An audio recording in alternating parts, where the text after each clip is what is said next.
El día de hoy les voy a hablar sobre la Constitución de 1860. Mi nombre es Analí Fernández y les voy a hablar sobre el contexto sociopolítico, la estructura de esta Constitución y el cómo se promulgó. La Constitución del Perú de 1860. Eh, esta- este trabajo, su contenido se basa en el contexto sociopolítico, su debate parlamentario, la estructura, también como temas importantes como el sufragio, la ideología de la pena de muerte, la ley de homicidio, sus características, disposiciones e importancia de esta Constitución. Primeramente, tenemos que tener en cuenta que el derecho constitucional es la ciencia jurídica que estudia la regulación normativa de las instituciones políticas. Sus dominios comienzan allí donde las aspiraciones del pueblo empiezan a transformarse en leyes positivas de carácter supremo. Concluyen allá donde estas leyes supremas se acaban convertidas en leyes comunes o en sentencias jurisdiccionales que tutelan los derechos individuales, sociales, económicos, culturales, consagrados en los textos constitucionales. Luego pasamos a ver lo que es el contexto sociopolítico. Eh, esta, esta constitución fue dada por el Congreso de la República que en un principio la constitución se reformó en 1856 y fue promulgada por Mariscal Ramón Castilla. Tuvo vigencia del 13 de noviembre de 1860 al 29 de agosto de 1867. Fue puesta en vigencia nuevamente por el general Pedro Díaz-Canseco, vicepresidente de la República, del 6 de enero de 1868 hasta el 26 de diciembre de 1879. Posteriormente, a causa de la invasión chilena, Montero, Cáceres e Iglesias se añadieron a esta constitución, le pusieron un stop que tuvo vigencia del 18 de enero de 1881 al 23 de octubre de 1883, con algunas modificaciones hechas claramente por sucesivos congresos que hubo, y fue puesta en vigor por el general Miguel Iglesias del 23 de octubre de 1883 al 18 de enero de 1920. Esta constitución es considerada de corte moderado. Entre los que formularon el proyecto de esta constitución estuvo el distinguido maestro sacerdote Bartolomé Herrera. Y fue una notable polémica porque tiene una base conservadora. Y también había, por otra parte, está Silva Santisteban, que él tenía un pensamiento liberal. Acerca sobre la tolerancia de culto y sobre el fuero eclesiástico. Al triunfar los liberales, suprimiéndose el fuero especial, Bartolomé Herrera se retiró. De igual manera, los liberales se pronunciaron sobre la supresión de la pena de muerte y la prohibición de la reelección presidencial entre los principales de esta constitución. Un dato importante es que en esta constitución se consideró como peruanos de nacimiento a los naturales de América Española y a los españoles que se encontraban en el Perú cuando se proclamó y juró la independencia y siguieron residiendo en el Perú, claramente. Luego les hablaré sobre el debate parlamentario. El nuevo Congreso, que se instauró el 28 de julio de 1860, estaba presidido por el sacerdote Bartolomé, como pronuncié anteriormente, quien se pronunció con un conceptuoso discurso inaugural, que terminaba con la siguiente frase: el Congreso descansa en brazos de la nación es su escolta. viva la libertad para todos, sin exclusión de partidos. Quedan abiertas las sesiones del Congreso de 1860. Entonces, alguien preguntó, ¿constitucional o constituyente? Quedó así plantado el dilema. Si el Congreso era constitucional, debería reformar la Constitución en 3 legislaturas, de acuerdo con lo establecido en ella. Si era constituyente, podía proceder a la forma inmediata. El Congreso optó por esta última forma, a pesar de que Herrera y sus correligionarios quisieron hacer una reforma radical de la Constitución. Finalmente no fue así, ni liberal ni conservadora, ni uno ni otro. Y es que los legisladores en ese entonces fueron conscientes de que el país no comulgaba con los doctrinarios rígidos. Luego, la estructura de esta Constitución constaba de 19 títulos generales y 7 disposiciones transitorias.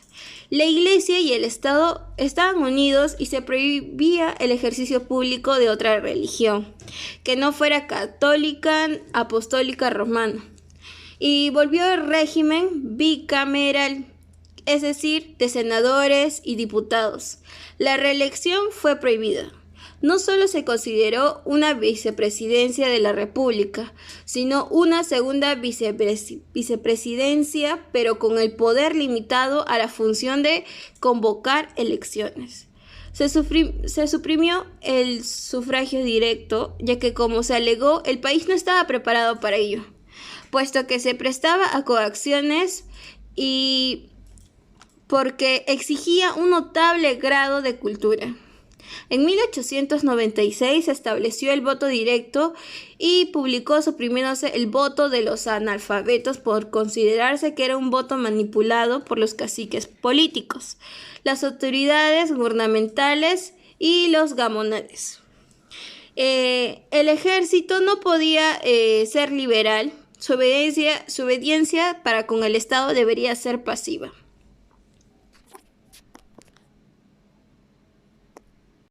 Mi nombre es Michelle Montes de Oca y les voy a dar a conocer las características de la Constitución de 1860. Esta Constitución se caracterizaba por lo siguiente. Su contenido era de 138 artículos y estaba dividida por 19 títulos, a comparación de nuestra Constitución actual, que esta contiene 206 artículos. Como segunda característica está la unión de la Iglesia y el Estado.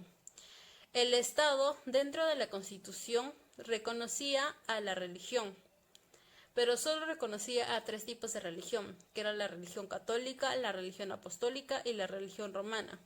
El Estado protegía estas religiones y no permitía el ejercicio público de otra religión. También está el regreso al régimen bicameral. Bicameral se refiere a 2 cámaras, la de senadores y la de diputados. En este caso se entiende por diputado que es un propietario y un suplente por cada 30.000 habitantes.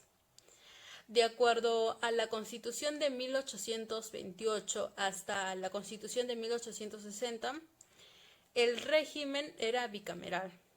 Posteriormente a la Constitución de 1867, el régimen se volvió unicameral. La reelección fue prohibida. Se estipuló que en la Constitución el cargo del presidente solo durara 4 años. Este no se podría volver a ser reelecto, ni tampoco se podría escoger como vicepresidente. Suprimió el sufragio directo, ya que se alegó que el país no estaba preparado para esto. En el Perú no se autorizó el voto de los analfabetos, puesto que consideraban que el voto de los analfabetos fue más nominal que real y estuvo vigente hasta la Constitución de 1860. Se estableció el voto directo y público. En el gobierno de Castilla se convocó a elecciones para la reunión a una asamblea constituyente. En 1839 se estableció por primera vez a las elecciones con sufragio directo y también universal. Ahora, ¿qué es lo que tenemos con universal y directo? Directo es como si no se eligiesen a los colegios electorales, sino se elegirían de frente a los representantes. Ahora, ¿qué es lo que entendemos por universal? Universal sería el caso de los peruanos, por lo cual votarían sin ninguna limitación. Concluyendo con las características, tenemos como último punto el ejercicio de la soberanía, donde no se podía liberar, ya que su obediencia debía ser pasiva. Ahora, pasamos con el contenido relevante dentro de la Constitución. Entre los contenidos relevantes del aspecto político se encuentra lo siguiente. Son ciudadanos peruanos los que tienen 21 años o también los que están casados. También los diputados deben tener 25 años. A comparación de los senadores, estos deberían de tener 35 años. Las cámaras se renovarían por terceras partes de cada bienio. Para ser presidentes también se necesitaba cumplir los mismos requisitos para un senador. Pasamos a el sufragio como medio de democracia. Antes de seguir con esto, hay que tener un punto base sobre qué es sufragio. Sufragio es una técnica y un procedimiento institucionalizado que permite a la ciudadanía comunicar y expresarse. En esta Constitución se consideró la posibilidad de establecer al sufragio indirecto y se limitaba a la ciudadanía con los siguientes requisitos. El primero era saber leer y escribir. Segundo, ser jefe de un taller. Tercero, pagar contribuciones al erario nacional. Cuarto, se estableció el sistema bicameral al legislativo.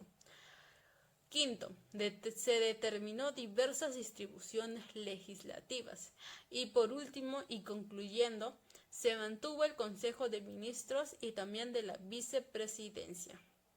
Buen día, profesor. Mi nombre es Xiomara Romero y voy a continuar con la parte final de la exposición. Otro de los hechos importantes que ocurrieron durante esta época es la ideología que se tenía de la pena de muerte. Debido a que durante los debates en torno a esta ideología de 1860 se plantearon dos posiciones, la posición a favor y la posición en contra. La posición a favor era la comisión encargada de elaborar el proyecto de esta reforma y las personas que estaban en contra eran los adversarios de la pena de muerte. Pero ¿qué es lo que proponía la comisión? Ella proponía una disposición en la que se establecía a la pena de muerte solamente en casos de delitos de homicidio calificado. Además, esta comisión sostuvo el derecho de la sociedad a su propia conservación. Es por eso que estaban a favor de la pena de muerte. Y también establecieron que hubo un aumento de criminalidad producido en el país luego de la abolición de la pena de muerte en 1856. Entonces, como aumentaron los crímenes con respecto al homicidio, querían volver a la pena de muerte. Pero los adversarios de la pena de muerte planteaban que toda pena debe ser la enmienda moral del delincuente. Además de esto, reiteraron que la sociedad no tiene el derecho a privar de la vida a cualquier ser humano, no tiene el derecho a matar. Además de esto, basaron su opinión destacando que la mayor parte de los delitos que se cometían en esa época en el Perú eran ocasionados por la vagancia, la miseria o el estallido de una pasión. A pesar de los esfuerzos de estos adversarios, por 69 votos a favor y 28 en contra, se aprobó el siguiente texto, que es que la ley protege el honor y la vida contra toda injusta agresión y no puede imponer la pena de muerte sino por el crimen de homicidio calificado. Es decir, la pena de muerte se restablecía, pero únicamente con los homicidios calificados. Continuando con las disposiciones, tenemos que confirmó el funcionamiento de dos cámaras en el Congreso, la Cámara de Senadores y la Cámara de Diputados. La renovación de estas cámaras debían hacerse por terceras personas y cada 2 años. También estableció que para ser diputado se debía tener 25 años de edad y para ser senador 30. Además, se creó la Comisión Permanente del Cuerpo Legislativo, que estaba compuesta por 7 senadores y 8 diputados, cuya misión era vigilar al Ejecutivo, resolver las competencias entre los poderes públicos y ejercer algunas de las atribuciones encomendadas a las cámaras. Estas cámaras, bueno, es un dato importante, ya serían abolidas en 1874. A continuación hablaremos sobre las disposiciones de la Constitución de 1860. La primera es que estableció que el presidente no podía ser acusado durante su tiempo presidencial o su periodo, salvo en los casos de traición, haber atentado contra la forma de gobierno o intentar disolver el Congreso. La segunda disposición es que instauró 2 vicepresidentes llamados primero y segundo. Estos eran elegidos conjuntamente con el presidente de la República. Además, prohibió la reelección presidencial y dispuso que el derecho de sufragio sería ejercido por todos los ciudadanos que supieran leer y escribir, o fueran jefes de taller o dueños de alguna propiedad raíz, o pagaran al Tesoro Público alguna contribución. Para concluir con la exposición de la Constitución de 1860, es importante recalcar su importancia. En primer lugar, también fue denominada la Constitución del Consenso. Esta Constitución fue importante porque era equilibrada y realista. Y además yo considero sobre todo que era importante porque superó los extremismos ideológicos, es decir, a la corriente conservadora y a la corriente liberal, que habían imperado en la redacción de las anteriores cartas políticas. Antes, una constitución o era netamente conservadora o era netamente liberal. Pero fue distinto en la Constitución de 1860, pues ambos bandos de una u otra manera se unieron para establecer leyes, normas, principios y obligaciones que son parejos para todos, garantizándonos así la vida y la libertad. Gracias.